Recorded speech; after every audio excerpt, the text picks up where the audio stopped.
নমস্কার, ফিল্মি ফোকসের নতুন একটি ভিডিওতে আপনাদের সবাইকে স্বাগত। শহর আর রাজ্য কিন্তু এখন ধূমকেতুময়। 14ই আগস্ট মুক্তি পেয়েছে দেব শুভশ্রীর বহু অপেক্ষিত সিনেমা ধূমকেতু। প্রায় 10 বছর পর বলা যেতে পারে। 2015তে শুটিং হয়েছিল, নানা জটিলতার কারণে 2025-এ এই ছবি রিলিজ করলো। এই সিনেমা নিয়ে আরো এক্সাইটমেন্ট ছিল, তার কারণ হচ্ছে দেব শুভশ্রী ধূমকেতুর পর আর কোনো সিনেমা করেননি। বলা চলে দেব শুভশ্রীকে প্রায় 10 বছর পর বড় পর্দায় দেখছেন তাদের ভক্তরা। তাই যে উন্মাদনা ছিল সেটার প্রতিফলন কিন্তু আমরা ফার্স্ট ডেতেই দেখতে পেয়েছি। ধূমকেতুই কিন্তু এখনো পর্যন্ত সেরা ওপেনিং বেঙ্গলি সিনেমা। কিন্তু কোনো বাংলা সিনেমা তার ওপেনিং ডেতে এত কিন্তু ব্যবসা করেনি। যেটুকু জানা গিয়েছে ফার্স্ট ডেটেই প্রায় 2 কোটির বেশি ব্যবসা করেছে ধূমকেতু। 250-রও বেশি শো হাউসফুল ছিল। এখনো আগামী কয়েকদিন বেশ বিভিন্ন জায়গায় বেশ কয়েকটি শো কিন্তু হাউসফুলই রয়েছে। দর্শকরা খুব ভালো বলছেন, ধূমকেতু খুব ভালো হয়েছে বলছেন। তবে এই ধূমকেতু ছবির পেছনে অন্তত 10 বছর পর এখনের হিসাবে আমি যদি বলি, এই দর্শকরা ধূমকেতু কিন্তু দেখতে গিয়েছিলেন বেশি করে দেব শুভশ্রীকে আবার দেখার জন্য। সিনেমাটা কেমন হলো? কৌশিক গঙ্গোপাধ্যায় কি সফল হলেন? এই যে 10 বছরের অপেক্ষা ছিল মানুষের, দর্শকদের, সেইটা কি সার্থক হলো এই অপেক্ষা? চলুন জেনে নিই সিনেমার রিভিউ। সিনেমার রিভিউর আগে গল্পটা যতটা না বললে নয় ততটা আপনাদের বলে দিই খুব সংক্ষিপ্ত করে, কারণ এখানে কোনো স্পয়লার আমি দিতে চাই না। আপনারা হলে গিয়ে সিনেমাটা দেখুন, তবেই গল্পটা আপনাদের কাছে স্পষ্ট হবে। তো সংক্ষিপ্ত করে একটুখানি বলে দিই যে গল্পের মূল চরিত্র হলো ভানু, যে চরিত্র অভিনয় করছেন দেব। এই ভানুর বেড়ে ওঠা কিন্তু পাহাড়ে, বাড়িতে তার বাবা মা এবং স্ত্রী রূপার ভূমিকায় অভিনয় করেছেন শুভশ্রী গঙ্গোপাধ্যায়। তার একটি ভাইও ছিল, নাম রবি, কিন্তু এক ঝামেলার কারণে তার ভাইকে খুন হতে হয়। সেদিনই ছিল তার বাবা রিটায়ারমেন্ট। তার বাবা স্কুলের বেঙ্গলি টিচার ছিলেন। স্কুল থেকে ফেরার সময় তিনি দেখেন তার ছোট ছেলে খুন হয়েছে। এরপর বড় ছেলে অর্থাৎ ভানুর সেখান থেকে পালিয়ে যাওয়া, বিভিন্ন জায়গায় ঘোরা, তারপর উগ্রপন্থীদের দলে নাম লেখানো, আবারও ফিরে আসা, তার পরিবারের কাছে আমি বলবো না, তার বন্ধুর কাছে তিনি ফিরে এসেছেন। এখানে সেই বন্ধুর ভূমিকায় অভিনয় করেছেন কিন্তু রুদ্রনীল ঘোষ। তার চরিত্রের নাম যোগেশ। সেখানে তিনি আশ্রয় নিয়েছিলেন কয়েকটা দিন। তখন কিন্তু তার পরিচয় ছিল ভানু হিসেবে নয়, ইন্দ্রনাথ খাসনবিশ হিসেবে। যে তার ফিরে আসার পর কেন পরিবারের কাছে গেল না সে, দেখা যাবে ফিরে আসার পর তার দুটো জীবন কাটানো। একটা জীবন যেটা তার স্মৃতির পাতায় রয়েছে, যা বারবার চোখের সামনে ভেসে ওঠে, আর একটা জীবন যেটা তিনি কাটাচ্ছেন বর্তমানে, খুব বাস্তব এবং কঠিন, যেখানে একটা অন্ধকার রয়েছে। সেই অন্ধকার থেকে আলো খোঁজার চেষ্টা চলছে। কি হবে, কি কারণ, সবটাই আপনাদের জানতে গেলে অবশ্যই হলে গিয়ে সিনেমাটা দেখতে হবে। যে কোনো সিনেমার রিভিউর ক্ষেত্রে প্রথম পয়েন্টটাই হচ্ছে, যেটা উঠে আসে বারবার, সেটা হলো সিনেমার গল্প। এই গল্পে দেশপ্রেম রয়েছে, সন্ত্রাসবাদ রয়েছে, পলিটিক্স রয়েছে, কিন্তু সেগুলোকেও ছাপিয়ে গিয়েছে এই সিনেমায় ভালোবাসা, বন্ধুত্ব, প্রেম। এইগুলোই মূলত ধূমকেতু বন্ধুত্বের ছবি, প্রেমের ছবি, ভালোবাসার ছবি, দায়িত্ববোধের ছবি, একই সঙ্গে যন্ত্রণারও ছবি, বিচ্ছেদের যন্ত্রণা। সে প্রেমিকা বা স্ত্রীর থেকেই হোক বা মা বাবার থেকে দূরে যাওয়ার যন্ত্রণা, এই পৃথিবী থেকে মুছে যাওয়ার যন্ত্রণা। 10 বছর আগে সিনেমার শুটিং হলেও বা 10 বছর আগে সিনেমার প্রেক্ষাপট হলেও আজও কিন্তু সেই সিনেমাটা খুবই প্রাসঙ্গিক, গল্পটা খুবই প্রাসঙ্গিক, যেটা বারবার দেব বিভিন্ন ইন্টারভিউতে বলেছিলেন যে তাদের আর মনে হয়নি যে গল্পটা কোথাও চেঞ্জ করা দরকার, কারণ এখনো খুবই প্রাসঙ্গিক। এটা সত্যি, সিনেমা দেখেই বোঝা যাবে। তবে আমার মনে হয়েছে চিত্রনাট্য কিন্তু একটু হলেও দুর্বল, মানে সেভাবে মানে অনেক কিছু আপনার সিনেমাটা দেখতে গেলে মনে হবে যে এটা কেন, অনেক কারণ, সেই কারণের উত্তরগুলো আপনি কিন্তু পাবেন না, মানে অনেক কিছু বিষয় ক্লিয়ার করা হয়নি। মানে এই যে ভানুর যে পালিয়ে যাওয়া, কেন পালিয়ে গেল, সেটা মনে হয় আমার আরেকটু বেশি করে দেখানো, মানে আরো বেশি করে সেই কারণটাকে নিয়ে আসা উচিত ছিল, সেই দিকটাকে ধরাও আমার মনে হয় আরেকটু মানে ধরা গেলে সেটা ভালো হতো। মানে কৌশিক গঙ্গোপাধ্যায়ের ছবি থেকে যে এক্সপেকটেশন থাকে সেই হিসেবে কিন্তু গল্পটা মানে চিত্রনাট্যটা অতটাও সেই এক্সপেকটেশনে কিন্তু পৌঁছয়নি। তিনি যেভাবে চরিত্রগুলোকে গড়েছেন এবং সব থেকে বড় কথা যেভাবে ডিটেলিং এর সঙ্গে কাজ করেছেন প্রত্যেকটা চরিত্রের ক্ষেত্রে, আর এই যে যারা অভিনয় করেছেন তাদের থেকে যে অভিনয়টা বার করে নেওয়া, এটা একমাত্র কৌশিক গঙ্গোপাধ্যায়ই পারেন। মানে সেখানেই তিনি হয়তো কোথাও গিয়ে সফল।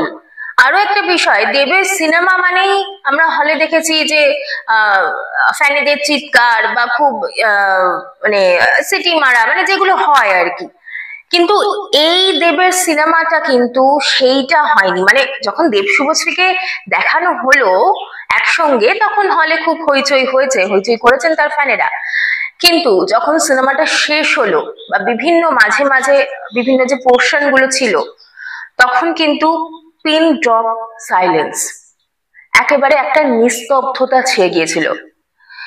যখন হল ভাঙলো তখন আমি দেখলাম যে কেউ কেউ চোখ মুছছেন, কেউ কেউ আবার দীর্ঘশ্বাস ফেলছেন, মানে একটা থমথমে ব্যাপার ছিল সবার মুখে, একটা যন্ত্রণা, সেই যন্ত্রণা একটা অসমাপ্ত কাহিনী যেটা পূরণ হলো না।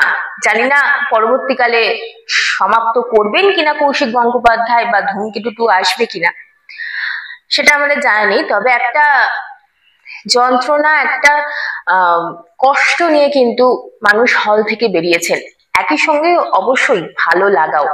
আর এখানে কৌশিক গঙ্গোপাধ্যায় কিন্তু সফল বলা যেতে পারে। আরেকটা সব থেকে বড় পয়েন্ট হলো অভিনয়। দেব বারবার বলেছেন এটা তার সেরা সিনেমা, তার কেরিয়ারের সেরা সিনেমা।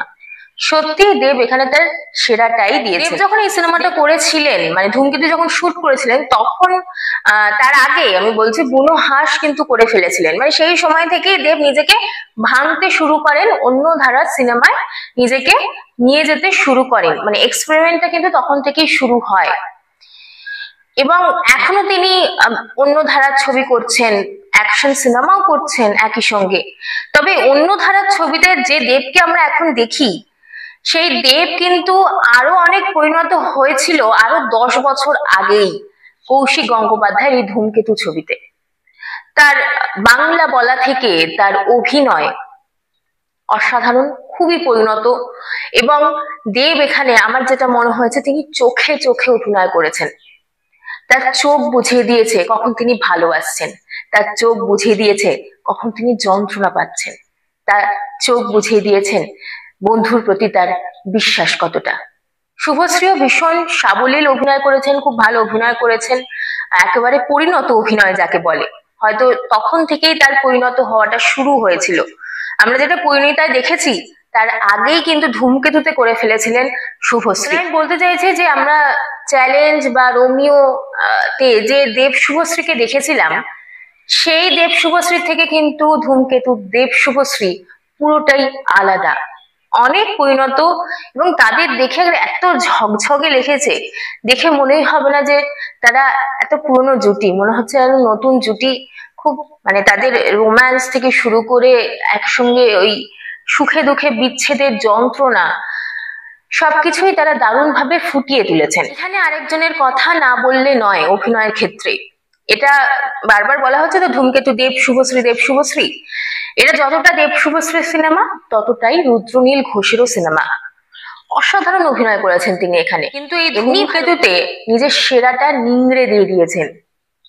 কি এক্সপ্রেশন, চোখ মুখে, তিনি কিভাবে যে মানে কষ্টের মধ্যেও যে হাসা যায় বা হাসার মধ্যে থেকে নিজের ওই কষ্টটা তিনি যেভাবে দেখিয়েছেন, মানে আমরা হেসেছি তার কথায়, একই সঙ্গে কেঁদেছিও, হলে বসে।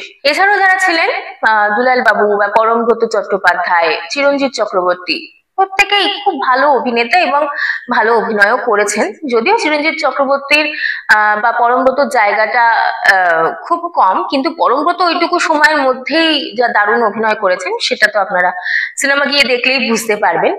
আর চিরঞ্জিত চক্রবর্তী মনে হয় আরেকটু, বা তার চরিত্রের ক্ষেত্রে হয়তো ওইটুকুই দেওয়ার ছিল যেটা তিনি দিয়েছেন, হয়তো আমার মনে হয়েছে আরেকটু স্পেস পেলে ভালো হতো। এই সিনেমার সংলাপ, বেশ কয়েকটি সংলাপ বেশ মানে বুকে ধাক্কা দিয়ে যাবে, বুকের কোনায় কোথাও গিয়ে চিনচিন করবে আপনার, দারুণ সংলাপ। এছাড়া প্রস্থেটিক মেকআপ যেটা আমরা বলছি, যেটা নিয়ে খুব প্রথম থেকেই আলোচনা চলছে, দেবের এই প্রস্থেটিক মেকআপ দারুণ। এছাড়া আরেকটা বিষয় যেটা আমি বলতে চাই, লোকেশন, অসাধারণ লোকেশন, মানে আপনার মনেই হবে না যে আপনি বাংলা সিনেমা দেখছেন। ছকে লোকেশন, আর এত বছর আগের সিনেমা দেখে সত্যি মনে হবে। আরেকটা হলো সিনেমার গান, গান তো অবশ্যই মনে ধরেছে সকলের, সেই গানে গানে মানে সেটাই লোকে বেশি গুনগুন করছে। আমি যদি হল থেকে বেরোই, মাথায় কিন্তু ওই গানটাই বেশি থেকে গিয়েছে, আর সঙ্গে থেকে গিয়েছে আর দেখা হবে না যে গানটা রয়েছে, ওই গানটাও কিন্তু বেশ ভালো। এছাড়া মানে আরো দুটো গান, মোট 4টে গান, বাকি দুটো গানও খুবই ভালো, কিন্তু সব থেকে মানে রেস থেকে যাচ্ছে ওই দুটো গানে। আচ্ছা, সবশেষে আমরা ধূমকেতু থেকে কি পেলাম? ধূমকেতু থেকে আমরা পেলাম কিন্তু যে আবেগটা নিয়ে মানুষ দেখতে গিয়েছিলেন, দেব শুভশ্রীর আবেগ, মানে এত বছর পর দেব শুভশ্রী একসঙ্গে, সেইটা কিন্তু একটা পরম পাওয়া ধূমকেতু থেকে। আর কি পাওয়া আছে? এই সিনেমাটা যদি 10 বছর আগে রিলিজ হতো, তখন যতটা না হিট হতো, আমার মনে হয় এখন রিলিজ হয়ে কিন্তু ব্লকবাস্টার করে দিল সিনেমা। মানে এই মুহূর্তে বাংলা সিনেমা যখন একটু খাদের কিনারায় আছে, প্রচুর বাংলা সিনেমা ভালো হচ্ছে, তবুও যেভাবে বাংলা সিনেমা সেভাবে শো পাচ্ছিল না, যেটা নবান্নের মানে রাজ্য সরকারের হস্তক্ষেপে যেটা সমাধান হয়েছে আপাতত, যে প্রাইম টাইমে একটা বাংলা সিনেমা দেখাতেই হবে বছরে, সেটা তো একটা বিষয়। কিন্তু এখন রিলিজ করে ধূমকেতু আমার মনে হয় বাংলা সিনেমার ব্যবসাকে কিন্তু দারুণ ভাবে আর কি বাড়িয়ে দিল, মানে বক্স অফিস সফল করলো, সেটা আমার মনে হয়। সেটাই জন্য এখন ধূমকেতুটা রিলিজ হয়ে অনেকটাই লাভ হয়েছে বাংলা সিনেমার ক্ষেত্রে, এটা বলা যেতে পারে, এটা একটা পাওয়া। মোটামুটি ওই চিত্রনাট্যর জায়গা বাদ দিলে বাদ বাকি কিন্তু ধূমকেতু খুবই একটা ঝকঝকে দারুণ সিনেমা, যে সিনেমাটা আমরা দেখে হেসেছি, কেঁদেছি, কোথাও গিয়ে পুরনো প্রেমের কথা হয়তো মনে পড়ে বিরহের যন্ত্রণাটা কোথাও গিয়ে আবার আমাদের বুকে ধাক্কাও দিয়েছে। তো সব মিলিয়ে একটা মানে এই হৃদয়ে পৌঁছে গিয়েছে, মানে সেই আবেগ যে মানুষ নিয়ে দেখতে গেছিল, সেই আবেগে কিন্তু মানে ছুঁতে পেরেছেন কৌশিক গঙ্গোপাধ্যায়, দেব শুভশ্রী, রুদ্র নীলরা। তো সব মিলিয়ে এই সিনেমাকে 10-এ 8 নম্বর দেওয়া যেতেই পারে। তো আপনারা কি সিনেমাটা দেখেছেন? আর যদি দেখে থাকেন অবশ্যই আমাদের কমেন্ট করে জানাবেন যে আপনাদের কেমন লাগলো। আর যারা দেখেননি তারা অবশ্যই হলে গিয়ে সিনেমাটা দেখুন, আর আমাদের অবশ্যই জানান আপনাদের কেমন লাগলো। আজ এই পর্যন্তই, দেখা হবে নতুন একটি ভিডিওর সঙ্গে। আর এই ভিডিওটি আপনাদের ভালো লাগলে অবশ্যই লাইক কমেন্ট করবেন, আর আমাদের চ্যানেলটি সাবস্ক্রাইব করতে ভুলবেন না।